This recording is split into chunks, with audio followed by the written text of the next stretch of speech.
Hello everyone, welcome back to my channel Skillar. मैं हूं प्रियंका और जो आज की हमारी क्लास रहेगी, इस क्लास में हम देखने वाले हैं एक्सरसाइज 10.2 का इंट्रोडक्शन पार्ट 3। तो अब आप ये मत सोचिएगा कि एक्सरसाइज में इंट्रोडक्शन ही 3 पार्ट में हो रहे हैं तो एक्सरसाइज में क्या होगा।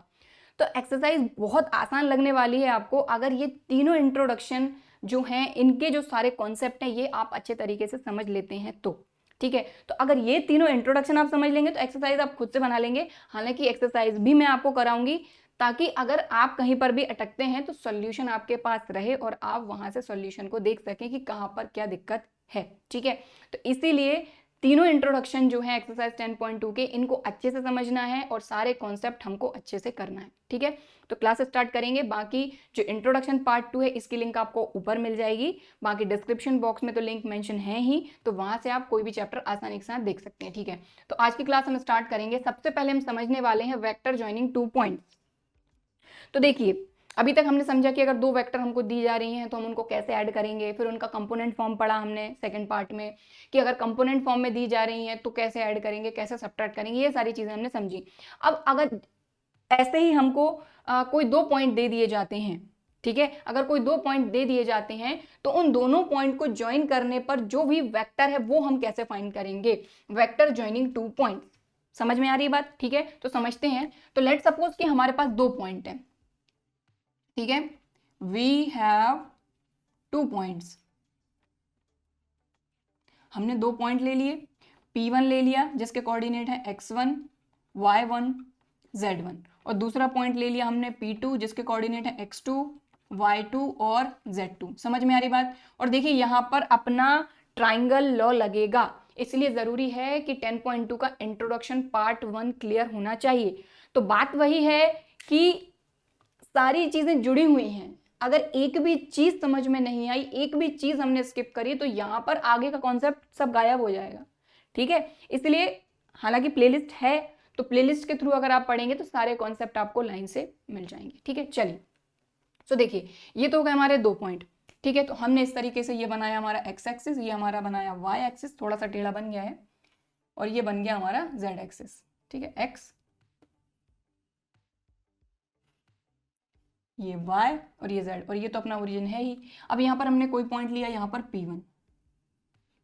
P1 के कोऑर्डिनेट क्या है हमारे? x1, y1, z1। ठीक है, तो हमको ये चीज पता है कि अगर हमारे एक्स वाई जेड प्लेन में कोई भी पॉइंट है तो उसका पोजीशन वेक्टर जो है ये इस ओरिजिन से ही रहेगा हमारा, इस तरीके से। ठीक है, समझ में आ रही ना बात? और कोई दूसरा पॉइंट भी है यहाँ पर हमारे पास P2 जिसके कोऑर्डिनेट हमने लिए हैं x2, y2 और z2, और ये जो वेक्टर है ये हमको बताना है, ये वाला वेक्टर।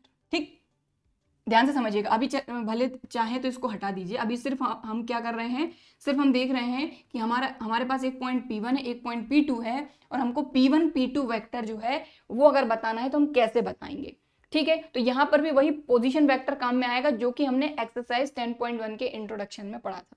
ठीक है, तो यहां पर हमको ये चीज पता है कि ये P1 पॉइंट है, ये P2 पॉइंट है, लेकिन दोनों की बात करें तो दोनों का पोजीशन वेक्टर देखें तो P1 का रहेगा OP1, ठीक है, और P2 का रहेगा, टेढ़ा हो गया,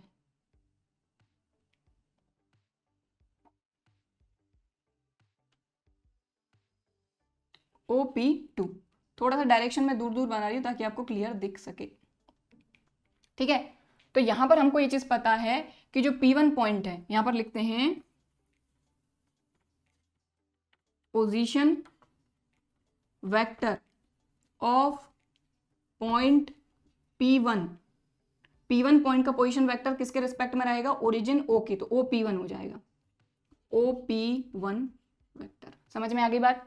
इसी तरीके से position vector of point P2 की बात करें तो इसका पोजीशन वेक्टर हो जाएगा वेक्टर OP2। समझ में आ गई बात? ठीक है, तो यहां पर अगर आप देखें तो ये चीज तो हमको दिख गई कि OP1 वेक्टर हो गया P1 का पोजीशन वेक्टर, और OP2 हो गया P2 का पोजीशन वेक्टर। अब आप यहां पर एक चीज देखें, यहाँ क्या बन रहा है? ट्राइंगल बन रहा है।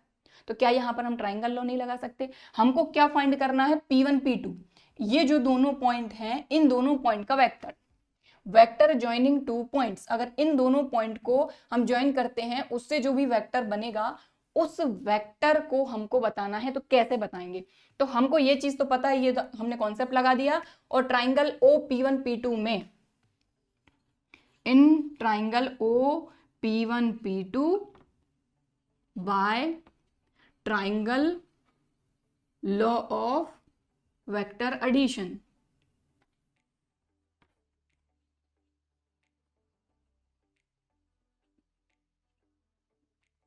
समझ में आ रही बात? तो हम यहां पर अपना वेक्टर एडिशन का जो ट्राइंगल लॉ है वो लगा देंगे। और ट्राइंगल लॉ के अकॉर्डिंग क्या होता है, हम ऐसे गए, ठीक है, और जहां पर हमारा टर्मिनल पॉइंट आ रहा है पहले वेक्टर का, वहां से अगर दूसरा वेक्टर स्टार्ट हो रहा है तो इन दोनों को हम ऐड कर सकते हैं। तो OP1, तो यहां हमने लिखा OP1 वेक्टर प्लस ये वाला P1P2, तो वेक्टर P1P2, इन दोनों के सम को हम किससे शो कर सकते हैं? इससे, OP2 से। तो देखिए ये चीज तभी समझ में आने वाली है जब ट्राइंगल लॉ हमको क्लियर है। समझ में आ गई बात क्लियरली? ठीक है, अब ये तो हमारे पास एक इक्वेशन आ गई, लेकिन हमको वैल्यू चाहिए P1P2 की। तो भाई चीजें इधर से उधर उठा के रख सकते हैं, इधर से उधर उठा के रख ही सकते हैं हम, ठीक है। तो ये P1P2 चाहिए हमको, तो यहां से आ जाएगा P1P2 vector equal to OP2 vector पहले से है, ये OP1 उधर जाएगा तो माइनस का OP1 वेक्टर। समझ में आ गई बात क्लियरली? तो इस तरीके से अगर हमारे पास कोई दो पॉइंट हैं तो उन दोनों पॉइंट को ज्वाइन करने वाला जो वेक्टर रहेगा उसको हम इस तरीके से फाइंड करते हैं, ठीक है। अब इसका सिंपल तरीका मैं आपको बताऊंगी ताकि क्वेश्चन में आपको ये सारी चीजें ना करनी पड़े, क्योंकि ये चीज समझना इसलिए जरूरी था कि अगर ये चीज हो रही है तो ये हो कैसे रही है। देखिए सीधा सीधा फॉर्मूला तो कोई भी हम रट सकते हैं और आराम से क्वेश्चन कर सकते हैं, क्वेश्चन कर लेंगे हमारा काम खत्म हो जाएगा। लेकिन हमको सिर्फ क्वेश्चन सॉल्व करना तक ही सीमित नहीं रहना है, हमको उसके पीछे जो कॉन्सेप्ट है वो भी समझना जरूरी है, इसलिए हमने ये समझा। अब इसको अप्लाई कैसे करना, तो आप एक चीज देखिए, इसको थोड़ा सा और सही से लिखती हूं मैं तो आपको क्लियर हो जाएगा।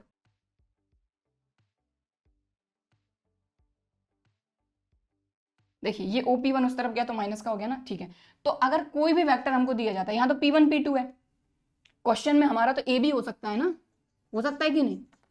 ठीक है, A और B दो पॉइंट हो सकते हैं, तब कैसे करेंगे? तो आप ऐसे ध्यान रखिए, ये जो आगे वाला P2 है तो यहाँ P2 है और P2 में से हम P1 माइनस कर रहे हैं, वो तो अपना ओरिजिन जिसके रिस्पेक्ट में अपना यहाँ पर पोजिशन वेक्टर है, ठीक है। तो अगर ए बी है तो इसको कैसे करेंगे आप? ओ बी माइनस ओ ए। समझ में आ गई बात? इस तरीके से आपको देखना है। ये सारी चीजें तो खैर वहां पर करने की जरूरत भी नहीं है, फॉर्मूला अभी हम देख लेते हैं तो फॉर्मूले से आपको और अच्छे तरीके से क्लियर हो जाएगा, कोई टेंशन वाली बात नहीं है। बस इस चीज का ध्यान रखना है कि जो भी आपका इनिशियल पॉइंट है, जैसे यहाँ पर अगर ए बी वैक्टर की बात करें तो इनिशियल पॉइंट है और ये टर्मिनल है, तो टर्मिनल माइनस इनिशियल, आप तो ऐसा समझ के रख लीजिए, ठीक है। बाकी इसके पीछे की कहानी क्या है ये तो हमने समझ लिया, ठीक है। चलिए अब अपन इसका फॉर्मूला डिराइव करते हैं। तो ये ए बी वाला तो मैं हटा देती हूँ क्योंकि इससे रिलेटेड है नहीं है, आई मीन ए और बी तो यहाँ कहीं नहीं है, ये तो सिर्फ अपन ने समझने के लिए किया। चलिए ठीक है, तो P1 P2 अगर हमको फाइंड करना है अगर वेक्टर के फॉर्म में, तो आप देख रहे हैं OP1 माइनस OP2। देखो P1 के कोऑर्डिनेट है, यहाँ लिख लेती हूँ मैं साइड में, ठीक है। तो P1 के कोऑर्डिनेट अपने क्या है? x1 y1 z1। और अगर पोजीशन वेक्टर OP1 की बात करें और अगर हम इसको किस फॉर्म में लिख रहे हैं, इसके कंपोनेंट फॉर्म में, तो कैसे लिखेंगे? x1 i cap, y1 j cap, z1 k cap. तो बस, तो x1 i cap, y1 j cap, z1 k cap. समझ में आ रही है बात? ठीक, क्लियर। इसके बाद OP2 की भी हमको जरूरत लगेगी, तो OP2, ठीक है। तो यहां पर देखिए OP2, P2 के कोऑर्डिनेट है x2 y2 z2, तो ये हो जाएगा x2 i cap, y2 j cap, z2 k cap, ठीक है। तो बस अब तो हम वेक्टर्स को माइनस कर ही सकते हैं जब हमारे पास वेक्टर्स हैं।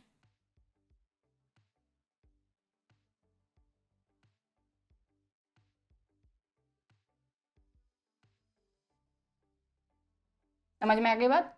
OP2 हमने ये लिख दिया OP1 हमने ये लिख दिया। दो वेक्टर को सब्ट्रैक्ट कैसे करते हैं हमको पता है, तो I वाला I और J वाले के साथ J वाला और K वाले के साथ K वाला। तो देखिए बीच में माइनस है, तो x2 minus x1 I cap. इसी तरीके से y2 minus y1 j cap. इसी तरीके से z2 minus z1 k cap. लीजिए, तो इस तरीके से हमने वेक्टर तो फाइंड कर लिया और ऐसे ही फाइंड करना है।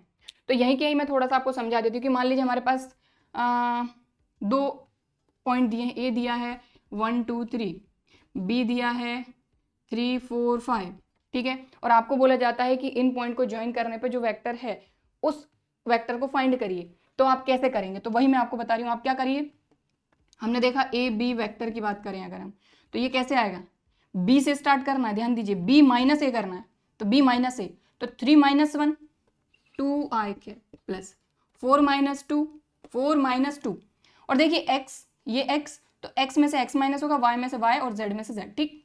तो स्टार्ट कहाँ से करना है, ये जो आपका टर्मिनल पॉइंट है, तो यहाँ पर ये टर्मिनल है, ये इनिशियल है, तो टर्मिनल माइनस इनिशियल, तो 3 माइनस 1 2 आई कैप, 4 माइनस 2 2 जे कैप, और 5 माइनस 3 ये हो जाएगा 2 के कैप। तो क्वेश्चन सॉल्व करना इतना आसान है, लेकिन इसके पीछे की कहानी क्या है ये भी समझना जरूरी है, क्योंकि इससे आपके कॉन्सेप्ट क्लियर रहेंगे, ठीक।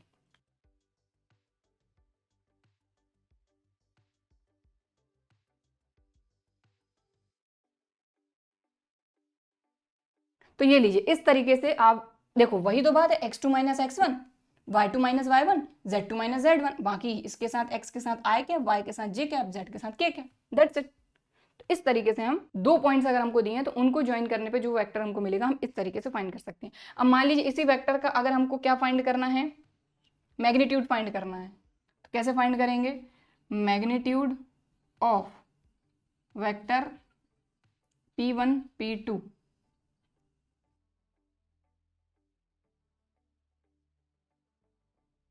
तो x2 माइनस x1 का whole square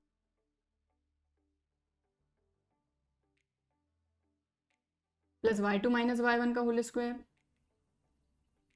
plus z2 minus z1 का होल स्क्वायर, दैट्स इट। लीजिए, समझ में आ गई बात। तो ये पूरी है कहानी, एक बार और एक्सप्लेन कर रही हूँ, जिन लोगों को समझ में आ गया है वो वीडियो को आगे बढ़ा के देख सकते हैं, और जिनको थोड़ा सा अगर डाउट रह गया है या फिर एक बार और समझना चाहते हैं तो समझ सकते हैं। चलिए देखिए, तो हमारे पास तो P1 और P2 दो पॉइंट थे, ठीक है। तो P1 P2 को जब हमने मिलाया तो क्या बना, P1 P2, क्या बना, P1 P2, ठीक है।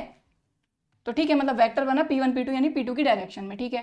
तो अगर इसका वेक्टर हमको फाइंड करना है, P1 P2 वेक्टर फाइंड करना है, तो कैसे करेंगे, तो इसके लिए फॉर्मूला तो अपना सीधा सीधा ये है, बट इसके पीछे की कहानी क्या है कि अगर P1 पॉइंट की बात करें तो O जो है ओरिजिन के रिस्पेक्ट में इसका पोजीशन वेक्टर है OP1, और P2 का पोजीशन वेक्टर है OP2।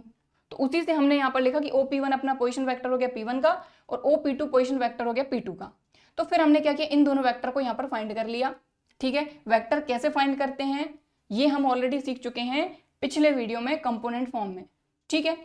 तो P1 के कोऑर्डिनेट थे x1 y1 z1, इस तरीके से इसका कंपोनेंट फॉर्म ऑफ वेक्टर हो गया x1 i cap, y1 j cap, z1 k cap, ठीक। और OP2 का कंपोनेंट फॉर्म में वेक्टर हो गया x2 i cap, y2 j cap, z2 k cap. हमने ये फाइंड कर लिया। अब यहाँ पर हमने देखा कि भाई यहाँ तो ट्राइंगल लॉ लग रहा है, तो ट्राइंगल लॉ लगा दिया। आप देखें OP1 O से P1 की तरफ गए और P1 से P2 की तरफ गए, तो इन दोनों को ऐड कर सकते हैं हम। तो हमने वही किया कि OP1 plus P1 P2 equal किसके होगा, OP2 के। और यहां से हमको जिसकी वैल्यू चाहिए थी P1 P2 की हमने फाइंड कर ली, P1 P2 को यहीं रखा, ये उस तरफ ले गए तो ये माइनस में हो गया, फिर OP2 और OP1 की वैल्यू यहां से रख के और सॉल्व कर लिया, दैट्स इट, और कुछ भी नहीं है। तो मेन फॉर्मूला अपना ये वाला है, अगर फॉर्मूला ही आपको याद रखना है और इनका जो मैग्नीट्यूड है वो इस फॉर्मूले से आप फाइंड करेंगे, दैट्स इट। क्लियर, समझ में आ गई बात। तो इसको आप नोट कर लीजिए वीडियो को पॉज करके। अब इसी पर एक एग्जाम्पल करेंगे, सारी चीजें क्लियर हो जाएंगी। सो यहाँ पर अब हम करने वाले हैं एग्जाम्पल नंबर 10, इससे आपको कॉन्सेप्ट क्लियर हो जाएगा जो अभी अपन ने पढ़ा है। तो यहाँ पर हमको बोला जा रहा है हमको वेक्टर फाइंड करना है joining the points P and Q। अब इन दोनों को ज्वाइन करने वाला वेक्टर तो फाइंड करना है, लेकिन डायरेक्शन किस साइड में होगी, तो यहाँ पर बोला है directed from P to Q। P to Q बोला है, मतलब P इनिशियल पॉइंट रहेगा और Q रहेगा टर्मिनल पॉइंट। तो यहाँ पर अपन लिखेंगे ये चीज, since vector directed P to Q, यही बोला गया कि P से Q पर डायरेक्ट है ना, directed from P to Q, ठीक है। तो P अपना क्या हो जाएगा, initial point, and Q is terminal point, ठीक है। तो P इनिशियल पॉइंट है, Q टर्मिनल पॉइंट है, मतलब अपने को वेक्टर PQ फाइंड करना है। और जैसा कि मैंने आपको बताया है कि यहाँ पर अगर PQ है मतलब कि अपने को यहाँ पर क्या करना पड़ेगा, Q माइनस P करना पड़ेगा।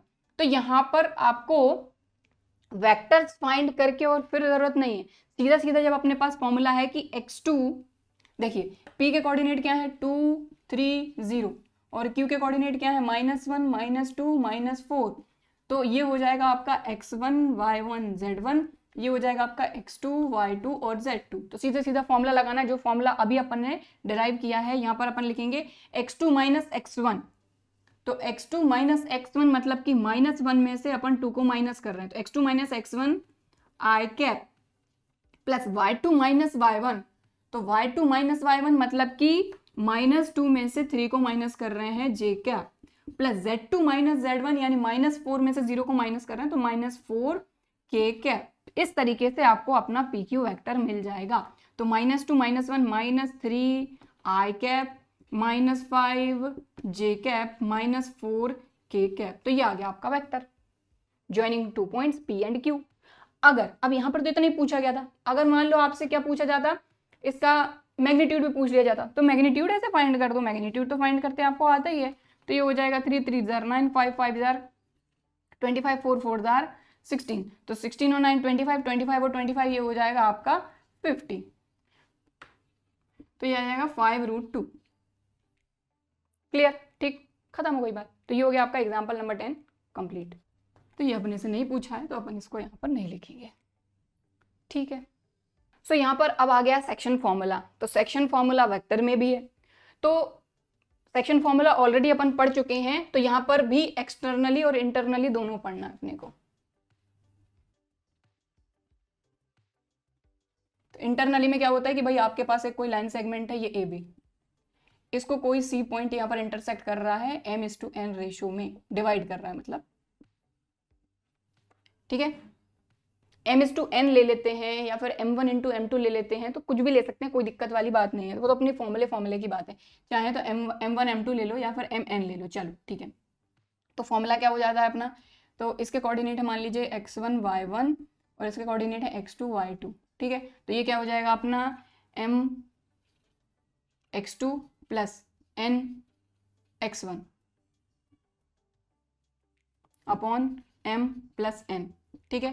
तो ये इसका x कोऑर्डिनेट है और यहाँ पर y, तो यहाँ आ जाएगा my2 plus n y1 upon m plus n, ठीक है। ये इंटरनली की बात हो रही है। एक्सटर्नली में यहाँ पर माइनस आ जाता है, अब उसका रीजन क्या है, तो यहाँ पर मैं आपको बता देती हूँ कि हमारे पास कोई लाइन सेगमेंट है AB, ठीक है, कोई लाइन सेगमेंट क्या है AB। अब यहाँ पर कोई पॉइंट C आ जाता है एक्सटर्नली हमारे पास, ये AB हमारा पहले से है, यहाँ पर एक्सटर्नली एक पॉइंट C आ जाता है जो कि इसको m:n में डिवाइड कर रहा है, ठीक है ना। ये पॉइंट C बाहर से है लेकिन ये डिवाइड किस रेशियो में कर रहा है, m:n में। तो यहाँ पर अपना अब A के कोऑर्डिनेट है अपने वही x1 y1 और इसके हैं x2 y2, ठीक है। तो इसके जो कोऑर्डिनेट रहेंगे इस पॉइंट C पॉइंट के, हम यहाँ पर क्या कर रहे हैं, C पॉइंट के कोऑर्डिनेट फाइंड कर रहे हैं, ये C के कोऑर्डिनेट हैं। तो यहाँ पर भी अगर C के कोऑर्डिनेट अगर आप फाइंड करते हैं तो ये क्या हो जाता है अपना mx2 minus nx1 upon m minus n, ठीक है। और y जो रहेगा वो क्या रहेगा, my2 minus n y1 upon m minus n। तो ये अभी तक आपने पढ़ा है। अब यहाँ पर यही चीज हमको वेक्टर में भी पढ़नी है, तो चलिए पढ़ते हैं। तो इसको मैं हटा देती हूँ, इसको हमने इसलिए किया ताकि आपको थोड़ा सा एक बार ध्यान में आ जाए कि हमने किस तरीके से फॉर्मूले पढ़े थे। तो यहाँ पर हमारे पास एक PQ वेक्टर है, क्योंकि यहाँ पर पूरा काम वेक्टर में होगा, तो ये PQ वेक्टर है इस डायरेक्शन में, ठीक है। और इनको मतलब इस वेक्टर को एक पॉइंट कोई R है जो कि m:n में डिवाइड कर रहा है। अब देखिए यहाँ पर डायरेक्शन काम करेगी, हमारी डायरेक्शन किस तरीके से, P से स्टार्ट है, Q पर एंड है, P इनिशियल पॉइंट है, Q आपका टर्मिनल पॉइंट है, तो M/N इस तरीके से चलेगा। ठीक है, तो हमको ये चीज पता है कि P का जो पोजीशन वेक्टर रहेगा, अगर ओरिजिन से हम बात करें तो ओरिजिन से P का जो पोजीशन वेक्टर रहेगा वो रहेगा आपका OP, ये ओरिजिन है। ठीक है, Q का रहेगा आपका OQ और R का भी हो जाएगा OR। भाई पॉइंट कोई भी रहे लेकिन इसका पोजीशन वेक्टर तो आपका ओरिजिन से ही होता है। ठीक है, तो आपने यहाँ पर देखा, क्या देखा कि हमारे पास P और Q यानी कि PQ वेक्टर था जिसको कोई पॉइंट R इंटरनली डिवाइड कर रहा है, किस रेशो में, M/N रेशो में। तो ये जो OR वेक्टर है ये हम कैसे फाइंड करेंगे, तो इस OR को ही हमको फाइंड करना है। तो लेट सपोज कि ये जो OP है हमारा, इसको हम ले लेते हैं वेक्टर A, पोजीशन वेक्टर है अपना, ये हो गया अपना वेक्टर B, और ये जो वेक्टर जो हमको फाइंड करना है इसको हमने ले लिया वेक्टर R। समझ में आ गई बात? तो इसको अपन कैसे फाइंड करेंगे, वेक्टर R को या फिर OR वेक्टर लिख लो या फिर वेक्टर R लिख लो। इसको हम किस तरीके से लिखेंगे, ध्यान दीजिए, M vector B plus N vector A upon M plus N। समझ में आ गई बात? तो इस तरीके से आप इस वेक्टर को फाइंड कर सकते हैं। तो यहाँ पर मेन फंडा क्या है कि अगर कोई वेक्टर है आपका PQ, तो यहाँ पर हमने PQ वेक्टर लिया है, क्वेश्चन आप करेंगे क्लियर हो जाएगा, कोई टेंशन वाली बात नहीं है। तो यहाँ पर PQ वेक्टर था, P से Q के डायरेक्शन में, यानी P इंटरनली पॉइंट है, Q आपका टर्मिनल पॉइंट है। तो यहाँ पर एक कोई पॉइंट R आया जिसने इसको M/N रेशो में डिवाइड किया, तो P से स्टार्ट हुआ यानी PR upon RQ equal to था M/N। ठीक है, ठीक है, कोई दिक्कत नहीं। फिर हमने देखा कि हमको ये अगर बोला जाता है कि ये जो R पॉइंट है तो इसका आप OR वेक्टर हमको फाइंड करना है, तो कैसे करेंगे, उसके लिए ये फॉर्मूला है। ये तो हो गया इंटरनली की बात हो गई। ठीक, अब अपन देखेंगे एक्सटर्नली। तो यहां पर वही चीज है, PQ हमारा एक वेक्टर है, P इनिशियल पॉइंट है, Q आपका टर्मिनल पॉइंट है। यहां पर एक्सटर्नली, ये एक्सटर्नली एक पॉइंट R आया जो कि इसको M/N में डिवाइड कर रहा है। बात समझ में आई आपको? ठीक है, यहाँ पर हमारे पास एक PQ वेक्टर है और ये R पॉइंट आया है जो कि इसको एक्सटर्नली डिवाइड कर रहा है, जैसे अभी हमने देखा था सेक्शन फॉर्मूला जो आप सिंपली अभी तक पढ़ते आए हैं। ठीक है, तो ये एक्सटर्नली इसको M/N रेशो में डिवाइड कर रहा है। तो हमको वही चीज पता है कि ओरिजिन से इसका पोजीशन वेक्टर ये हो जाएगा A वेक्टर, हमने ले लिया, ये ले लिया OQ हमारा B वेक्टर, और ये OR वेक्टर तो हमको फाइंड ही करना है। तो इसमें भी कुछ नहीं है, ये एक्सटर्नली वाला है ना, तो ये OR वेक्टर इसको हमने ले लिया R वेक्टर। ये कैसे फाइंड करेंगे हम, वही अपना MB minus NA upon M minus N से। तो बस अपने को ये चीज ध्यान रखनी है कि इंटरनली बोला जा रहा है या एक्सटर्नली बोला जा रहा है, ये आपके फॉर्मूले हैं।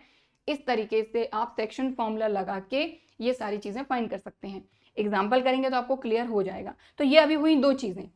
अब मान लीजिए कि अगर ये जो R पॉइंट है ये आपका मिड पॉइंट आ जाता है, क्या हो जाता है, मिड पॉइंट। तो ये वाली चीज मैं यहाँ समझा देती हूँ।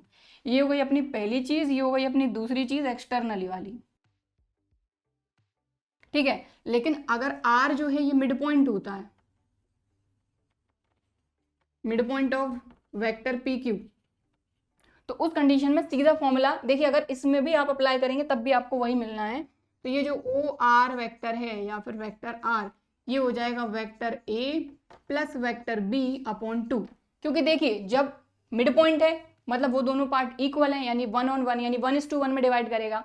यहाँ पर 1 + 1 करेंगे तो ये 2 ही तो आएगा, और यहाँ पर 1 आ जाएगा तो वेक्टर B बचेगा, प्लस यहाँ पर 1 आ जाएगा तो वेक्टर A, तो vector A plus vector B upon 1 + 1 2। समझ में आ गई बात क्लियरली? बस इतनी ही चीज है हमारे सेक्शन फॉर्मूले में। ठीक है, तो अगर इंटरनली वाली बात आती तो ये फॉर्मूला, एक्सटर्नली में ये फॉर्मूला, और अगर R मिड पॉइंट है PQ का तो उस कंडीशन में OR वेक्टर यानी कि R वेक्टर को हम इस तरीके से फाइंड करेंगे A + B अपॉन 2। तो इसको नोट करना चाहते हैं तो आप कर सकते हैं। अब हम एग्जाम्पल लेंगे, सारी चीजें अपने को क्लियर हो जाएंगी। तो एग्जाम्पल नंबर 11 इसको कर लेंगे, सारी चीजें क्लियर हो जाएंगी। Consider 2 points P and Q with position vector OP and OQ। तो फिगर बना लेते हैं, अपने को क्लियर हो जाएगा। तो हमारे पास दो पॉइंट हैं P और Q, ये हो गया P, ये हो गया Q, ठीक है। इसके बाद हमको बोला गया है कि हमारे पास OP वेक्टर और OQ वेक्टर पोजीशन वेक्टर है। तो ये हो गया OP क्या दिया है 3 vector A minus 2 vector B, और OQ अपने को दिया हुआ है यहाँ पर OQ vector A plus vector B, ठीक है। और हमको क्या बोला जा रहा है, find the position vector of a point R which divides the line joining P and Q in the ratio 2:1। तो देखो रेशियो हमको दिया है, मतलब M:N दिया हुआ है 2:1, और M:N का मतलब अगर PQ की बात हो रही है तो देखिए यहाँ पर इंटरनली फाइंड कर रहा है सबसे पहले हम, तो इंटरनली मतलब कि, तो ये तो अपना PQ है, इंटरनली हम सपोज कर लेते हैं ये R पॉइंट है, तो ये OR हमको फाइंड करना है, ठीक। OR को हमने ले लिया ये, तो हमको क्या बोला जा रहा है M:N, तो PQ का इनिशियल पॉइंट है P, यानी ये आएगा M और ये आएगा N, यानी कि 2, 1। बस फॉर्मूला अप्लाई करना है, दैट्स इट, काम खत्म। तो सबसे पहले इंटरनली के लिए फाइंड कर रहे हैं अपन, तो vector OR equal to vector R equal to, formula अपना क्या था, M vector B plus N vector A upon M plus N, ये हो जाएगा vector R equal to, M कितना है देखिए, M कितना है 2, तो 2 वेक्टर B, तो वेक्टर B क्या है अपना, ये अपन ने OQ लिया था वेक्टर B को, ठीक है। तो यहाँ आ जाएगा आपका OQ वेक्टर प्लस N कितना है 1, A यानी OP, तो OP vector upon M plus N, बस OQ और OP की वैल्यू रख देना है, दैट्स इट। तो OQ कितना दिया हुआ है अपने को, OQ A प्लस B, तो vector A plus vector B plus, अब 1 का मल्टीप्लाई किसी में करेंगे तो वही आ जाएगा, डायरेक्ट वही लिख देते हैं। OP वेक्टर कितना है अपना 3A vector minus 2B vector upon 2 plus 1 3, ठीक। सॉल्व कर लेते हैं,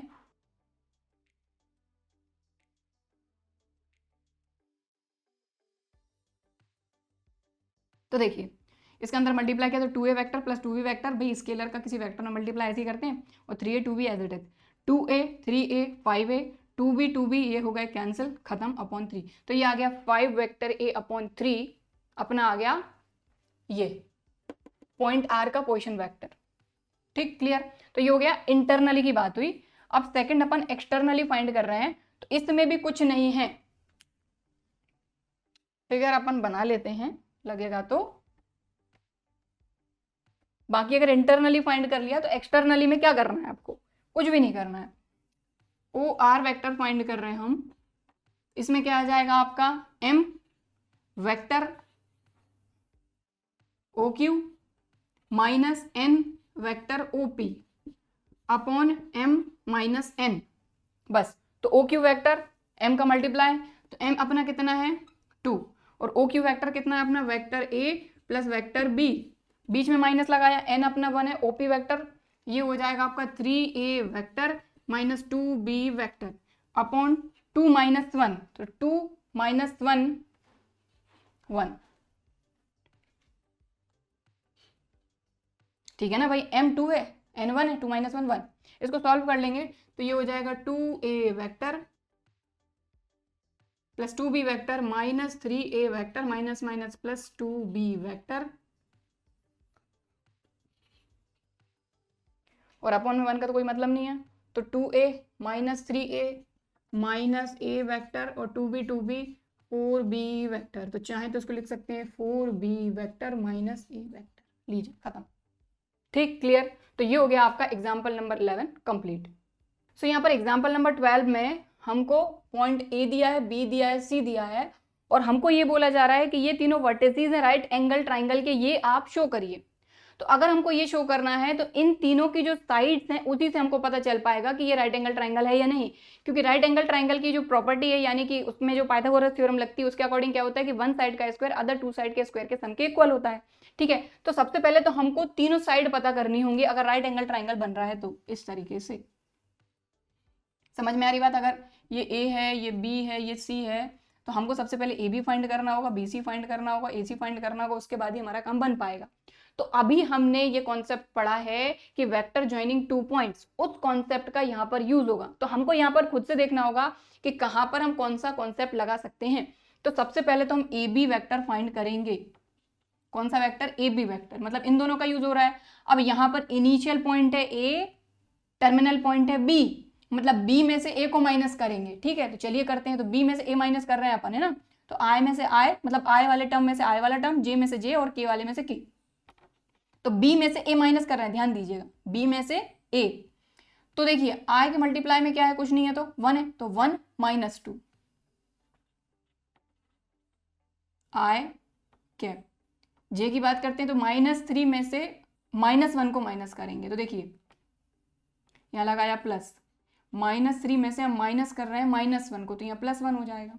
जे कैप प्लस -5 में से 1 को माइनस कर रहे हैं, तो -5 में से 1 को माइनस कर रहे हैं, और ये हो गया के कैप। बात समझ में आई? देखिए यहाँ पर आपका x1 है 2,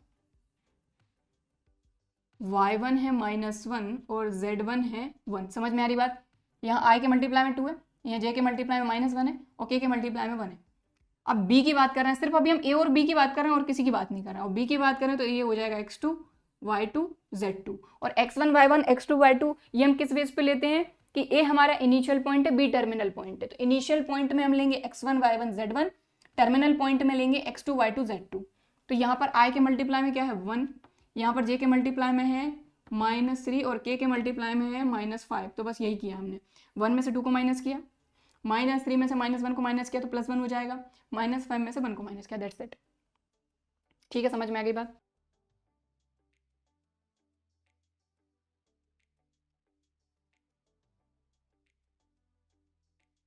तो ये हो जाएगा -2 में से 1 माइनस होगा, तो ये हो जाएगा -i cap, -3 + 1 -2 j cap, -5 -1 -6 k cap. तो अभी हमने फाइंड किया है ए बी, अब बी सी फाइंड करेंगे और फिर फाइंड करेंगे सी ए। बस हमेशा वेक्टर जब कर रहे हैं तो ऑर्डर का ध्यान रखना है, क्योंकि अगर इनिशियल का टर्मिनल हुआ, टर्मिनल का इनिशियल हुआ, तो सब गड़बड़ हो जाएगी। ठीक है, देखिए तो ए बी बी सी सी ए। तो बी सी की बात करें तो यहाँ पर बी इनिशियल है, सी टर्मिनल है। तो यहाँ रफली भी कर लेते हैं अपन थोड़ा सा, बी इनिशियल है, सी टर्मिनल है। तो बी में रहेगा अपना x1 y1 z1, सी में रहेगा अपना x2 y2 z2। तो बी देखते हैं, बी में क्या है? i1, जे के मल्टीप्लाई में -3, के के मल्टीप्लाई में -5। सी की बात करते हैं तो यहाँ कितना है? x2 3। ठीक है, क्लियर? अब बी सी फाइंड कर रहे हैं तो सी में से बी माइनस करेंगे, ध्यान दीजिएगा, है ना। सी माइनस बी यानी ओ सी माइनस ओ बी कर रहे हैं, अगर ऐसे देखा जाए तो कॉन्सेप्ट के हिसाब से। तो 3 - 1 आई कैप, -4 में से माइनस कर रहे हैं -3, तो माइनस +3 जे कैप, -4 में से माइनस कर रहे हैं -5 माइनस +5 के कैप। सॉल्व कर लेंगे। 3 - 1 2 आई कैप -j कैप प्लस के कैप। अब सी ए की बात करते हैं, सी ए। तो सी इनिशियल है, ए टर्मिनल है, तो सी 3 - 4 -4, ए की बात करें तो 2 -1 और 1। तो ए में से हम सी माइनस कर रहे हैं, तो 2 - 3 आई कैप, -1 में से 4 माइनस कर रहे हैं तो -1 + 4 जे कैप। ठीक है ना, -1 -+ 4 और 1 - +4, तो 1 + 4 के कैप।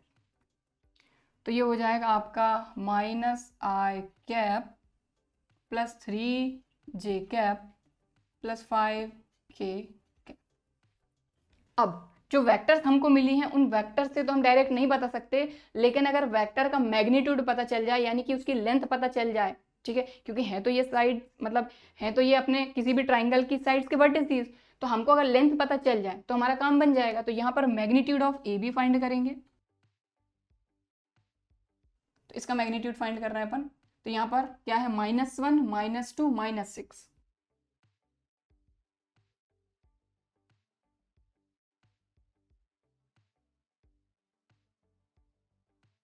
ठीक है, तो आपको पूरा प्रॉपर लिखना है कि magnitude of A B, magnitude of B C, magnitude of C A. ठीक,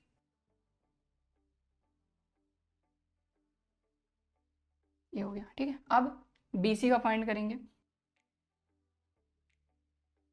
तो बी सी में यहाँ क्या है, 2 -1 1।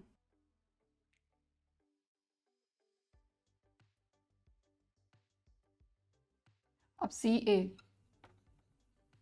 तो यहाँ क्या है, -1 3 और 5।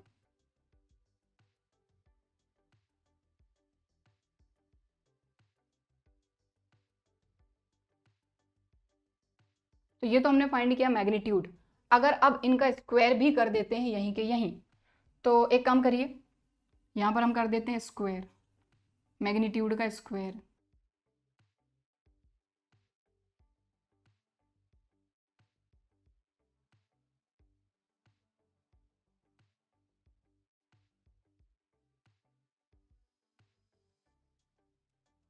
ठीक है, मैग्नीट्यूड का स्क्वायर क्यों किया, क्योंकि लेंथ का स्क्वायर ही तो चलेगा भाई राइट एंगल ट्राइंगल में, क्योंकि वन साइड का स्क्वायर अदर टू साइड के स्क्वायर के सम के इक्वल होता है। तो यहाँ पर आप देख लीजिए कि ये तो साइड के स्क्वायर हैं, साइड के स्क्वायर ही हमने फाइंड किए हैं। तो कौन सी दो साइड का सम किसी एक साइड के इक्वल हो रहा है, तो आप खुद देख रहे हैं कि यहाँ पर ए बी का जो स्क्वायर है ये बी सी के स्क्वायर के सम और सी ए के बी सी स्क्वायर और सी ए स्क्वायर के इक्वल आ रहा है। यानी ए बी स्क्वायर कितना आया है 41, बी सी आया है 6 और ये आया है 35। ठीक है, तो ये आ गया 41 41। ठीक, तो बस यहाँ पर हमको लिख देना है, hence A B and C are the vertices of right triangle, that's it. तो यहाँ पर मेन काम अपने को ये नहीं दिया गया था इस क्वेश्चन में कि ये वर्टिसेस राइट एंगल ट्राइंगल के हैं या नहीं। मेन काम अपने को ये दिया गया था कि यहाँ पर हम कैसे देखेंगे कि कौन सा कॉन्सेप्ट लगेगा। तो यहाँ पर हमने कौन सा कॉन्सेप्ट लगाया, वेक्टर ज्वाइनिंग 2 पॉइंट्स वाला। तो यहाँ पर हमारा जो कॉन्सेप्ट था वेक्टर ज्वाइनिंग 2 पॉइंट्स, उसकी प्रैक्टिस हुई। क्लियर, समझ में आ गई बात। तो ये हो गया है आपका एग्जाम्पल नंबर 12 कंप्लीट। इसको नोट करना चाहते हैं तो वीडियो को पॉज करके आप नोट कर सकते हैं। बाकी आज की क्लास में हम बस इतना ही करेंगे।